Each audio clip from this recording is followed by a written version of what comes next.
चलिए आइए मेरे प्यार बच्चों, आज का वीडियो खास होने वाले हैं। और आज की इस वीडियो में हम बात करने वाले हैं मॉडल सेट 5 का, जो कि हिंदी का प्रश्न पर्यायवाची शब्द आप लोग के सामने आ चुका है। और इस पर्यायवाची के माध्यम से हम आपको बताने वाले हैं मेष राशि के बारे में बताएंगे।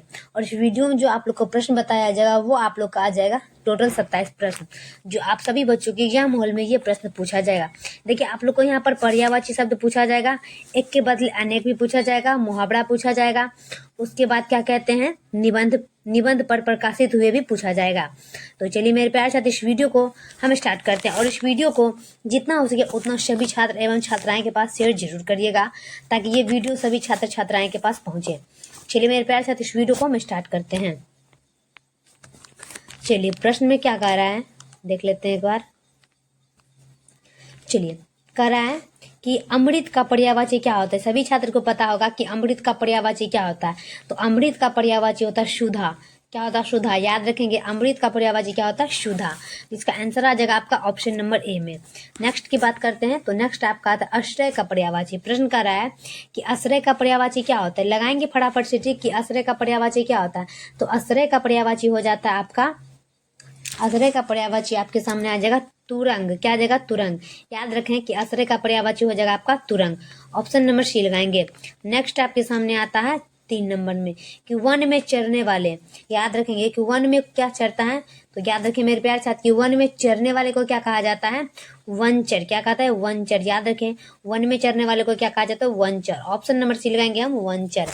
नेक्स्ट की बात करते हैं। तो नेक्स्ट आपका आता है 4 का कि स्वीकार करने योग्य। याद रखें कि स्वीकार करने योग्य। याद रखें 4 का कार्य कि स्वीकार करने योग्य वरण्य। क्या होगा? वरण्य। ऑप्शन नंबर बी लगाएंगे हम, वरण्य। चलिए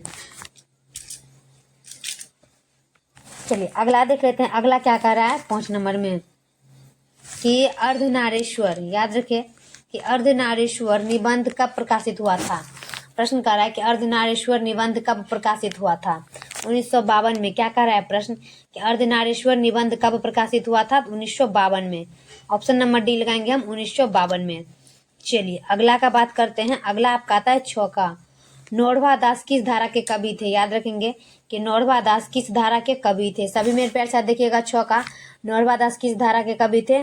तो सुगो नौपाशक राम भक्त धारा के। क्या कह रहा है कि सुगो नौपाशक राम भक्त धारा के।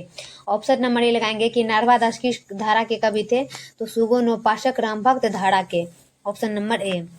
चलिए अगला देख लेते हैं हम 7 का कि ओ सादा नीरा किस संग्रह से उद्भव है। प्रश्न कहता है कि ओ सादा नीरा किस संग्रह से उद्भव है। याद रखेंगे।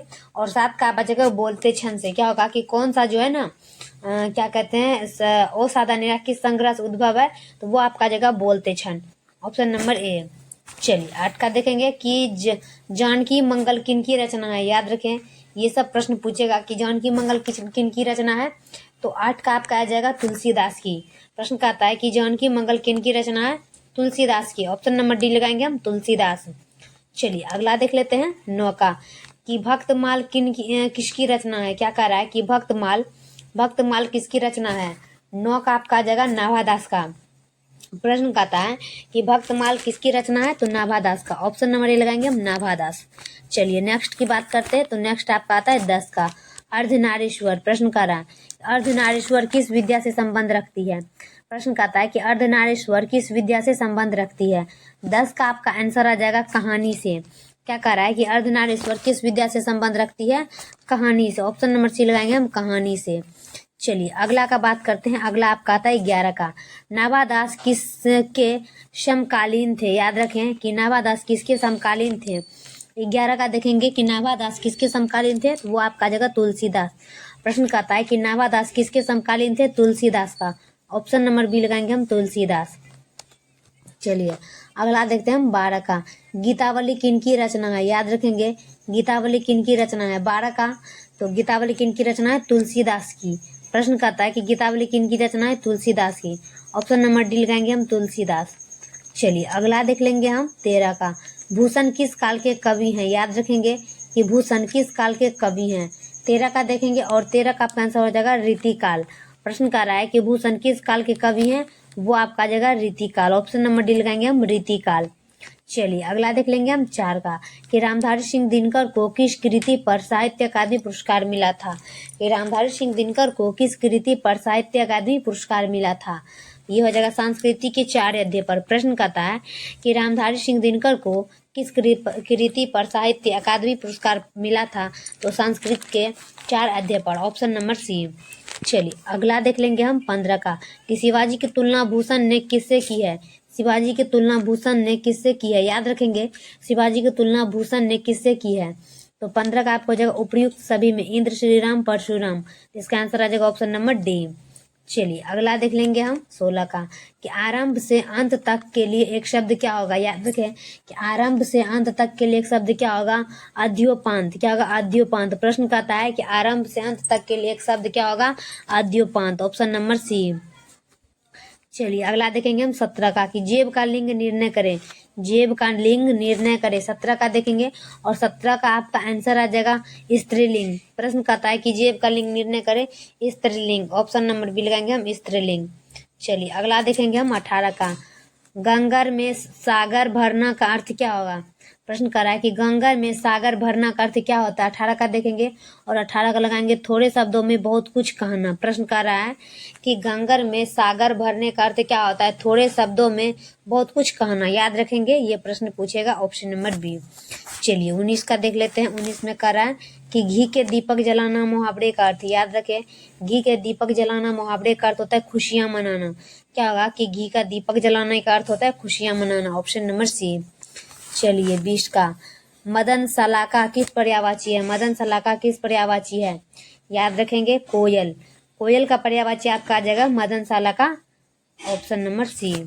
चलिए अगला देखेंगे हम 21 का सुझाव का लिंग निर्णय करें। याद रखेंगे कि सुझाव का लिंग निर्णय करे पुल्लिंग। क्या होगा, पुल्लिंग।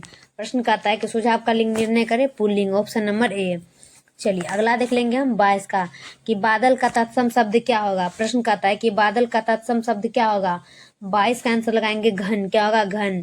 प्रश्न कहता है कि बादल का तत्सम घन। ऑप्शन नंबर सी।